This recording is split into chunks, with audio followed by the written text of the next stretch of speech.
The 1,600-acre Monocacy National Battlefield is about 45 miles northwest of the U.S. Capitol. The National Park Service property includes the Best Family Farm, built in the 1790s by a family of French Caribbean immigrants who owned about 90 slaves. C-SPAN met Joy Beasley, the Cultural Resources Program Manager at the National Park, to learn how remnants of the 200-year-old slave quarters were discovered in 2003 and partially excavated in the summer of 2010.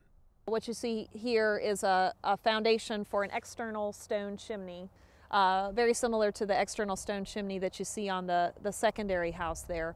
So it's kind of a C-shaped mortared stone foundation that formed the foundation for the chimney. And then you can see here two smaller stone piers, which would have formed the corners of the building. And so there would have been piers like this probably at all the corners, and actually probably some intermediary piers as well. And that's what they would have laid the logs on to form the wooden structure. So they probably were 1 story, story and a half buildings. They measured about 20 by 34 feet in dimensions with this external stone chimney actually on the south elevation.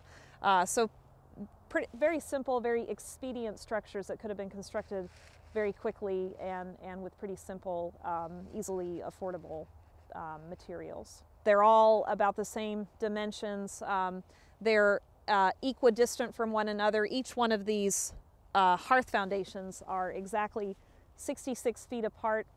They're on the exact same orientation or axis as the extant structures on the farm, literally within a couple of inches. So it's a very ordered landscape. These buildings were laid out in a very precise fashion. It's not haphazard at all. Sort of our first starting point was actually what's called a shovel test pit survey, or an STP survey. And a shovel test pit is exactly what it sounds like. It's a hole about the width of a shovel blade that's excavated on an interval over a site.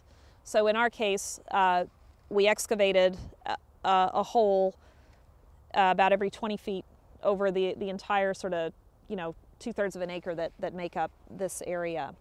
In a shovel test pit, obviously all of that soil is screened, and what you're looking for are artifact concentrations, soil changes, concentrations of stone or brick or mortar, anything that might suggest some kind of cultural event going on below the ground surface. Another thing that we did is we were fortunate enough to be able to do some remote sensing. We were able to have access to a surface penetrating radar device, which is able to see or identify archaeological features below grade, and is particularly adept at identifying foundations or similar type features.